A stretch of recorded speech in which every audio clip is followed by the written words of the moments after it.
Здравствуйте, друзья! У меня есть одно объявление для тех, кто не хочет потерять из виду этот канал в случае закрытия Ютуба. Периодически время от времени ходят слухи, что Роспотребнадзор подумывает о том, чтобы закрыть Ютуб для россиян, и вроде даже будут наказывать за использование VPN. Хорошо, если это только слухи. И чтобы не потерять этот канал и в дальнейшем продолжать слушать мистические истории в моей озвучке, подписывайтесь на мои каналы на Рутубе и Яндекс.Дзене, ссылки на которые я оставлю в комментарии под этим видео. Эти платформы точно не закроют для россиян, потому что они русские. Приятного вам прослушивания. Завязка на язык. Историю рассказала мне моя знакомая Майя.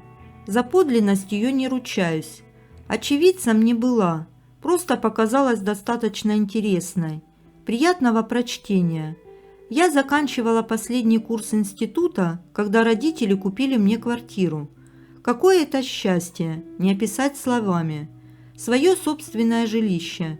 Переехала я сразу, как только документы оформили. И вот собираю я свои вещи, упаковываю все. И слышу из прихожей голос соседки, тети Нины, которая разговаривала с мамой. А эта соседка, это про таких сложена пословица: глаза заведущие, руки загребущие. Ее соседи даже старались в дом не пускать, по мере возможности. Ну, думая, все, сейчас начнет ахать и охать, и говорить про то, какая она бедная, и какие мы богатые. Хотела незаметно улизнуть, ну где же? Тетя Нина вцепилась в меня и стала допрашивать, какая квартира, где находится, сколько комнат и так далее. После получасового допроса, который я поддерживала только из-за мамы, она всегда старалась сохранить со всеми добрые отношения. У меня не осталось сил, и я буквально свалилась на диван. Следующий визит соседки совпал с тем, когда я прилетела радостная к родителям. Новости были две. Защитила диплом на отлично и удачное место работы. Эйфория била через край. И от радости пригласили мы тетю Нину за праздничный стол. Она, конечно, не отказалась. Посидев какое-то время, соседка ударилась в рассуждения о том, что кто-то трудится, не покладая рук, а кто-то получает все на халяву, потому что родители богатенькие, и все в таком духе. И чем больше она говорила, тем больше это все выглядело как упрек в нашу сторону. Папа сразу курить ушел, а мама покраснела и начала лепетать, что ведь не всегда так бывает, и так далее. А меня такое зло взяло, аж руки затряслись. Да, купили квартиру, и что? Училась я день и ночь, и красный диплом мне не с неба упал. А с работой повезло, так это потому, что подрабатывала я в этой компании и начинала с самых низов. И вообще, какое ей дело, как я устроилась в этой жизни? В общем, обозлилась я и, выпив рюмку коньяка, высказала все, что думала. Соседка покраснела, стала пунцовая, как вареный рак. «Мама, давай меня успокаивать, изменяться перед тетей Ниной». А у меня как фишку сорвало. Встала из-за стола и говорю: уходите из нашего дома и не вздумайте сюда заявиться еще раз. И вообще, хорош людям завидовать, а то вас скоро вообще все пускать к себе перестанут. Тетя Нина встала и говорит: я-то уйду, да только ты, выскочка, не сильно радуйся, еще поплачешь. И, поджав губы, ушла. Мама пыталась ее остановить и извиниться, но тут вернулся отец и сказал, что я все правильно сделала. Вечер, конечно, был испорчен, и домой я приехала в отвратительном настроении. Через некоторое время ситуация стала забываться, зато у меня начали появляться неприятности. Сначала то рабочее место, которое мне предложили, отдали другой сотруднице. Потом у отца возникли неприятности на работе, затем у мамы. Естественно, из-за этих проблем у всех резко пошатнулось здоровье. Я никак не могла понять, в чем дело и почему мне не дали должность. Потом одна из сотрудниц рассказала, что до начальства дошли слухи якобы о том, что я очень сильно пью. Короче, в запой ухожу. Вот это новость. Нет, я, конечно, выпиваю по праздникам или там по каким-то случаям, но в запои не уходила и не ухожу. Приехала к родителям, сижу, возмущаюсь. Тут отец приходит, садится на стул и говорит: «Все, девчонки, сейчас будем отмечать мое понижение». Начальник сказал, что про меня слухи ходят разные, нехорошие, мол, выпивать сильно стал, так что извини. Мы вообще в ступор впали. Да что же это такое? Тут мама расплакалась и говорит: «Вот, Майка, если бы ты Нину не выгнала, все бы было хорошо. Это же она языком мелет направо и налево. Она, если кого не взлюбит, то все, держись. Вот тебе раз. Я уж и думать про нее забыла. А здесь такое».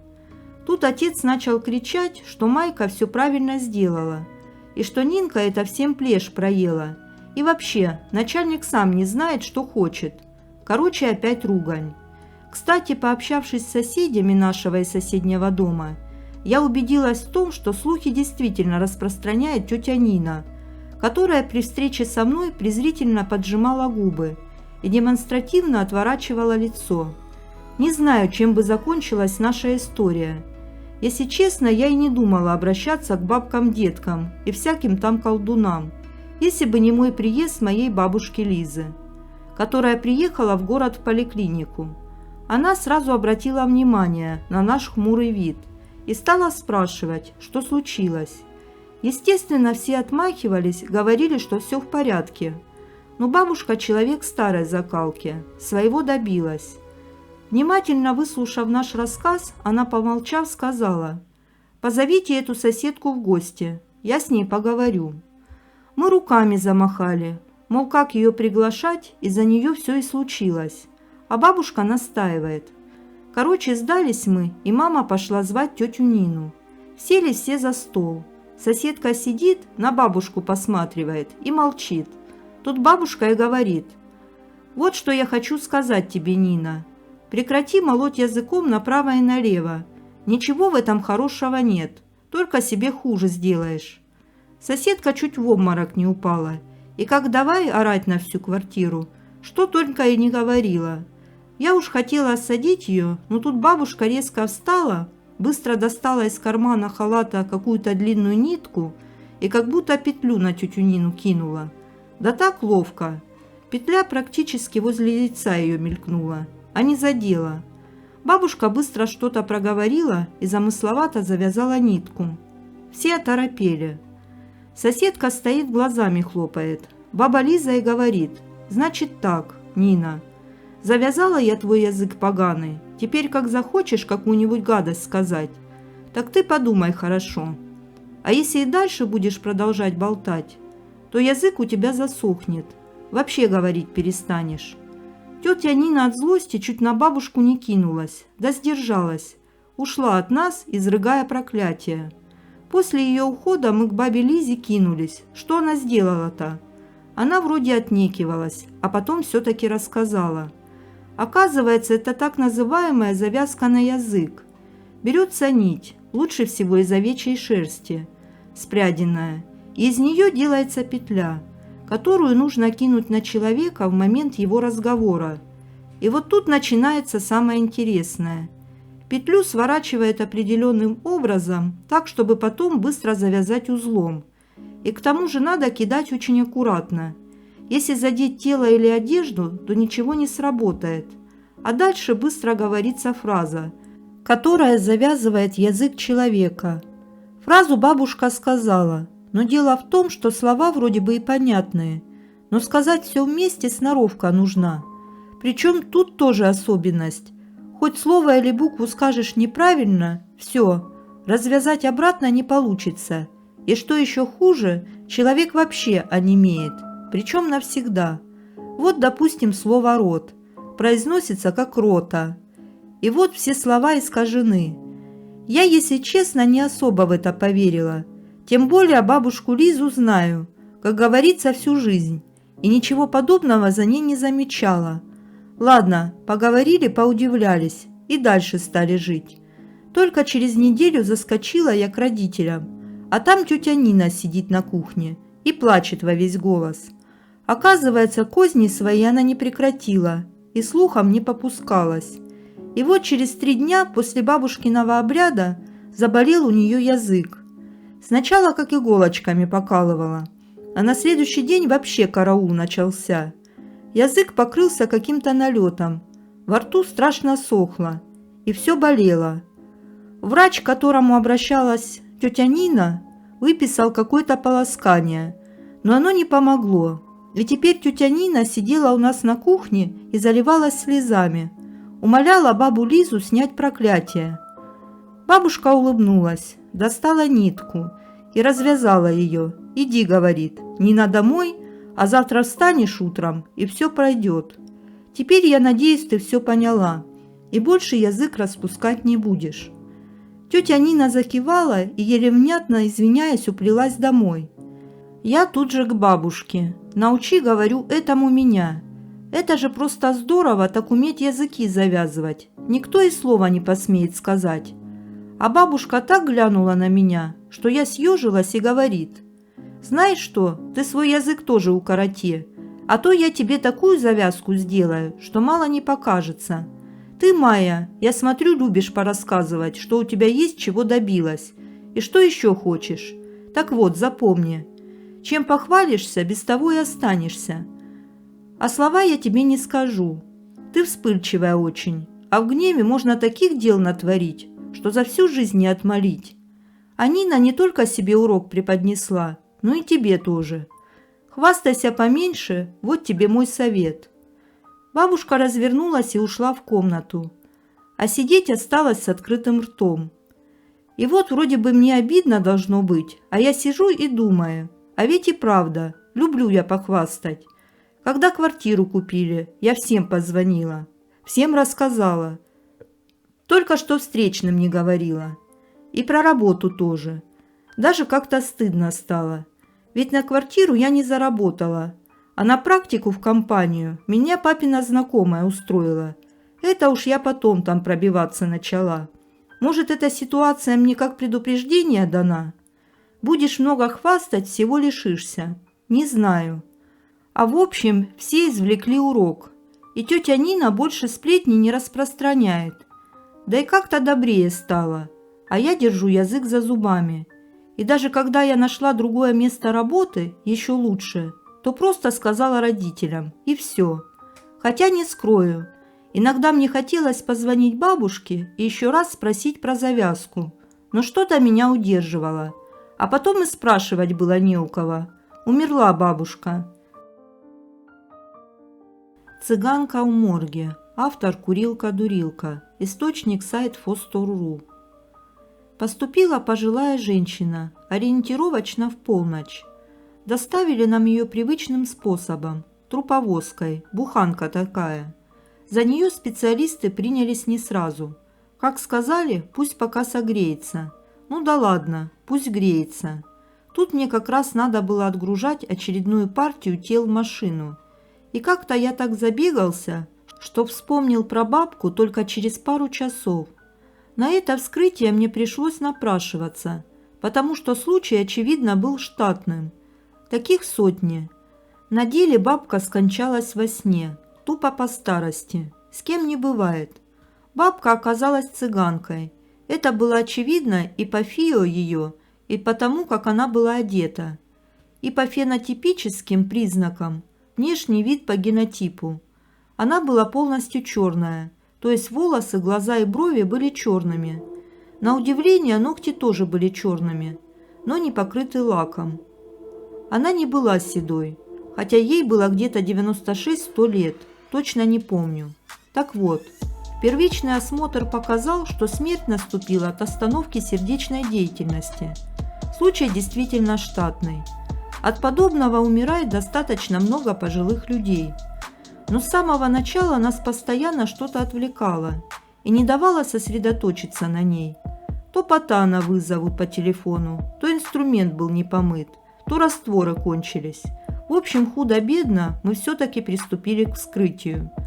Сняв 1500 тулупов с бабки и прочую хрень, бижутерию, мы обнаружили, что у нее удалены, а точнее тупо срезаны молочные железы. На их месте просто красовалась соединительная ткань. Патан сказал, что грудь ей отрезали очень давно, потому что кожа давно зарубцевалась. Бабка была очень худой, да и вообще ссохшейся. Челюсть была вставная, но с золотыми коронками. На глазах бельма, так что, скорее всего, она была слепой при жизни, по крайней мере, в последние годы. Как только Патан попытался сделать первый надрез над шеей, над нами неожиданно погас свет. Стало абсолютно темно, хоть шары выколи. Свет рубануло по всему моргу. Буквально сразу же включился генератор, и свет был подан. И снова только Патан склонился сделать надрез, как вдруг в комнату убежал сотрудник и попросил его пройти к телефону. Патан ушел. Я остался в комнате наедине с бабкой. Жутковато. Обратил внимание на ее черные ногти. Оказалось, что это не ногтевые пластины, а какие-то черные камни, тупо вставленные в пальцы. Но вставлены были хорошо и качественно. Такую хрень я видел впервые. Я решил приподнять фалангу, как вдруг рука отдернулась. Остаточные рефлексы, мало ли. Я вновь попытался приподнять палец и разглядеть получше. Как вдруг Патан резко зашел в кабинет. Я доложил Патану, что обнаружил его отсутствие. Он удивился, сказал, что, наверное, цыганка из какого-то знатного рода. Может быть, при жизни была гадалкой. Я о цыганах не знал ничего, кроме того, что они попрошайки и мошенники, ну и то, что у них есть касты и какие-то там бароны, которые чуть ли не короли у нескольких семей или каст. Наконец Патан сделал надрез, довел до низа живота, раздвинул грудную клетку и увидел, что ее сердце находилось с другой стороны. Ну ничего, бывает хоть и редко. Дальше все как обычно. Кишечник полный кала, вследствие старческой атонии кишечника. Достали сердце, взвесили, без отклонений по весу. Патан начал его шинковать для гистологов. Как вдруг у старухи открылись глаза. Признаться, увидеть вдруг открывшиеся глаза у споротой старухи, да еще и с бельмами, было жутковато. Патан сказал закрыть их. Я послушно закрыл. Но как только закрыл, отвисла нижняя челюсть. «А вот это странно», – заметил Патан, «потому что нижняя снабжена сильными мышцами и должна была закоченеть и не открываться. В общем, челюсть я тоже прикрыл. Как только мы закончили вскрытие, Патана резко снова куда-то вызвали, а меня отправили на отгрузку, и мы благополучно снова забыли про цыганку. Часам к 3 ночи мы о ней вспомнили, за кружкой чая с коньяком. Патан сказал, мол, пошли запакуем ее и приберемся. Приходим туда, а тела нет. Видимо, кто-то за нас все сделал. Наверное, кому-то понадобился стол, и его освободили. Но сердце ее осталось лежать на том же столике, где врач его оставил. Уж если кто-то и навел порядок, то и сердце должны были убрать тоже. Мы направились к выходу, и вдруг снова погас свет. Позади себя мы услышали легкие звуки сердцебиения. Врач взял меня за плечо, наклонился к моему уху и поинтересовался, слышу ли я этот звук. Я тихонечко ответил «да». Пока мы шли в отдыхайку, отчетливо услышали еще кое-что. Там работал телевизор, хотя света по-прежнему не было. По экрану шли помехи и раздавалось шипение. Комната была пуста. Никого. В абсолютной тишине за нашими спинами кто-то быстро проскользнул мимо нас, шурша тапками. Мы оглянулись и спросили в темноту: «Кто это?» Ответа не было. Только кашель вдалеке послышался. Основная масса коллег курила и, соответственно, покашливала, так что ничего в кашле из коридора необычного не было. Почему только не отозвался никто? Патан сказал: «Пошли к заведующему, там и разберемся». Коридоры и расположение комнат мы знали наизусть. Кабинет заведующего нашли без труда. Вот только он оказался закрытым. Мы повернули обратно, в сторону выхода. И тут из темноты кто-то спросил: «Молодые люди, скажите, пожалуйста, куда я попала?» Голос пожилой женщины. «Как? Как здесь оказалась пожилая женщина, одна в кромешной темноте?» После вопроса она закашлялась. Тот же кашель, что мы слышали раньше. Мы с врачом впали в ступор и не могли проронить ни слова. Старуха вновь заговорила. «Ну, раз молчите, значит, тоже не знаете. Ладно, пойду прилягу». И тапки шустро зашуршали по кафелю. Мы рванули к выходу. Меня колотило от страха. Патана, кажется, тоже. Может, поэтому ручку двери мы на ощупь не смогли нащупать. Ломились в дверь так, но она не поддавалась ни на миллиметр. Патан сквозь зубы матерился. «Что за хрень творится? Что за бабка? Кто тут ходит? Это, наверное, и есть та цыганка, которую мы, вскрыли». И тут мы услышали шорох, словно кто-то вел ладонью по стене. Звук приближался к нам. Потом вдруг резко пропал. Мы стояли и дышали очень тихо, но очень часто. И прямо за нами, прямо за нашими спинами, прозвучал голос бабки. «Вы меня не проводите?» Тут-то мы и рванули кто куда. Я бился руками, ногами и головой обо все, что мне попадалось на пути. Я не знал, куда бежать. Тупо уперся в стену и остановился. Развернулся к ней спиной и уселся на пол, поджав ноги, и стал прислушиваться. Тишина. Привстал и зашарил по стенам. Нащупал огнетушитель. Он в коридоре висел только в одном месте. Я, обняв его как родного, весь испуганный, начал соображать, что врач, наверное, побежал в соседнее отделение, через подземные коридоры. Я решил податься туда же. Держась за стену, я добрался одним из переходов до соседнего отделения, открыл дверь и увидел свет ночных ламп. Я мигом рванул на свет и прибежал на пост, где уже и был Патан. Там мы оставались до утра, не особо распространяясь о происшедшем. Утром бабка лежала там же, на том же столе.